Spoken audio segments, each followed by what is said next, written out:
Olá amigos, sejam bem-vindos a mais um vídeo do meu canal. Eu sou o Lucas Knipe e vamos falar sobre a Fórmula 1, né? Porque a gente teve aqui a classificação da sprint do GP da Bélgica e a pole fica com Oscar Piastri, que, olha, não deu chance para concorrência, colocou quase meio segundo no Verstappen e 6 décimos no Lando Norris. É um pouco engraçado, né? Que essa dupla da McLaren, a gente tá vendo uma disputa de título, né? 8 pontos de vantagem, eu não tenho metade da empolgação que se tinha com, por exemplo, o Verstappen e Hamilton, né? Como chegou a ter em certos momentos de Vettel e Hamilton, porque eu acho essa briga, assim, quase nunca tá nivelada por cima, quase nunca os dois estão jogando no alto nível, etc. Eu posso dar uma passadinha de pano que foi a Áustria. Ali eu acho que os dois pilotarem alto nível juntos, mas tá raro ver isso, né? E hoje, assim, um Q2 horroroso do Piastri, quase caiu no Q2 com esse carro da McLaren.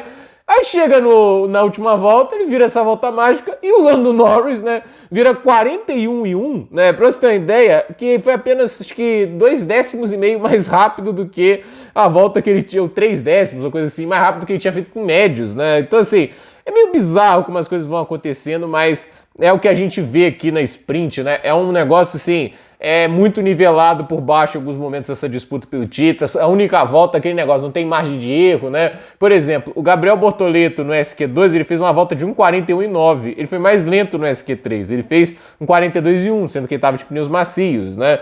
Então, assim, não pegou o ritmo ideal dos pneus, talvez superaqueceu eles, né? Mas no final, assim, é uma classificação que teve pontos positivos. Bortoleto em décimo, tá entre os 10 primeiros, é muito legal, mostra que a Sauber tem um carro bem interessante, e a gente tem que falar, obviamente, de algumas saídas logo no SQ1, começando por baixo, né? Saíram no SQ1 Alexander Albon, atrás do Sainz, o que não era comum, né?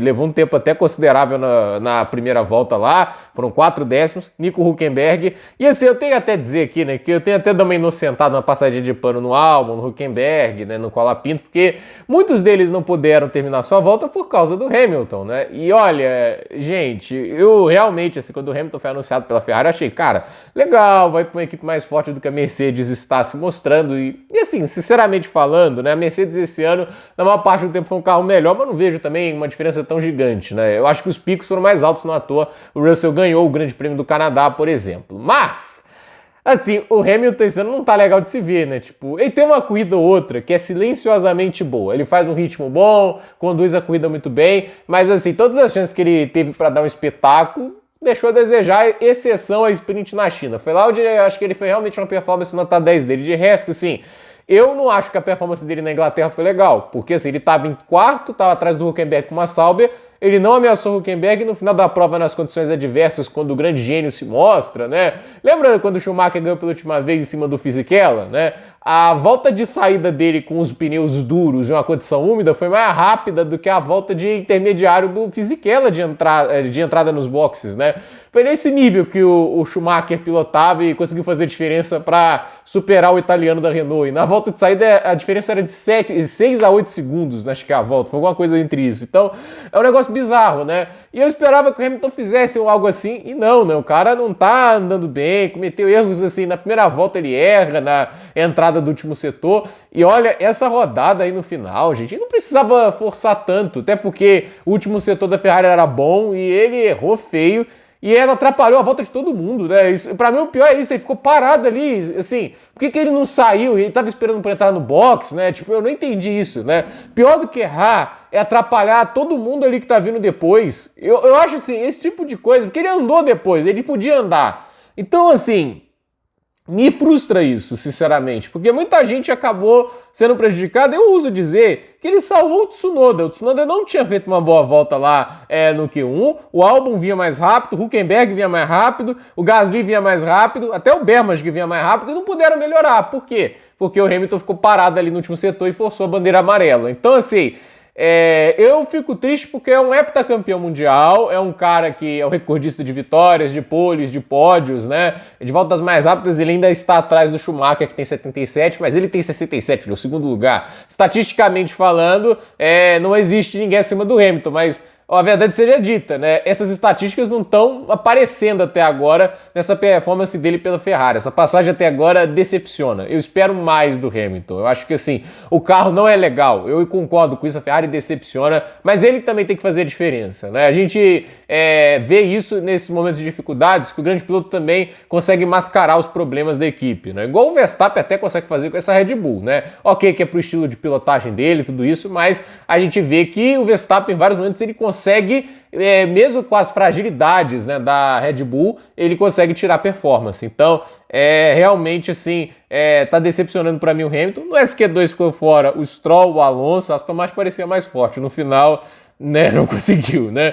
O Russell em 13º, para mim essa é a maior decepção, né? A Mercedes em 13º com o Russell, Tsunoda em 12º, essa até fez uma boa volta, né? Acho que o Tsunoda vai receber lá o hate dele, né? Mas, assim, na média, num circuito de uma volta de 1 minuto e 41, né? Que é longo o circuito, é 7 km, o Spa-Francorchamps é o circuito mais longo da temporada. Ele ter ficado 6 décimos, na verdade, né, do Verstappen, achei até melhor do que a média, né? O problema é que fica atrás do Lawson, e fica atrás do Rajah, né? E o Lawson ali em 11º, mas pra mim o que me pega é o Piastri em 10º. A volta dele não foi boa e por pouco ele não ficou de fora. Assim, eu entendo que a equipe quer preservar pneu e tudo isso, né? Mas também deixa aquela margem, né? Se o piloto erra, e a gente não tá falando de pilotos à prova de falhas, como é o caso do Piastri e do Norris, cara, é um risco muito grande que eles estão correndo. Aí o Rajah também passou, Carlos Sainz também passa, Oliver Berman, Gasly, o Bortoleto passou em 5º, né? 1:41.900. Eu acho que a volta foi tão boa que era até difícil de repetir, mas uma voltaça, o Ocon passou, então a Haas que é impressionante, você não tem previsibilidade com a Haas. Uma hora tá lá na frente, uma hora tá lá atrás, e a Haas aí do nada colocou os dois carros no SQ3, e aí passou Leclerc, Verstappen e Norris, né?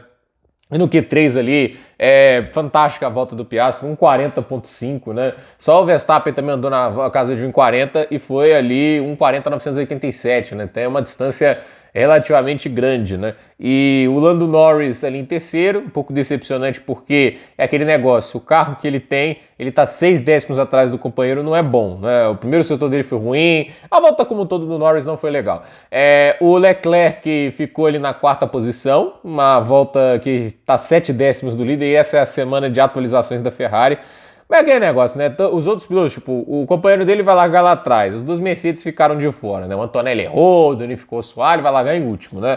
Aí ele ficou no lugar que a Ferrari vai ficar, né? Tipo, só tinha 4 carros do pelotão da frente, né? Mesmo com uma volta que não parece nada demais, pode ter sido a volta mais genial do mundo, visto que a Ferrari parece um caso perdido, né? Mas ficou mais de quase 3 décimos à frente do Ocon. E esse é o elogio, né? O Esteban Ocon, 5º lugar. Tem gente que critica, mas acho um piloto bem qualificado, ele é muito bom.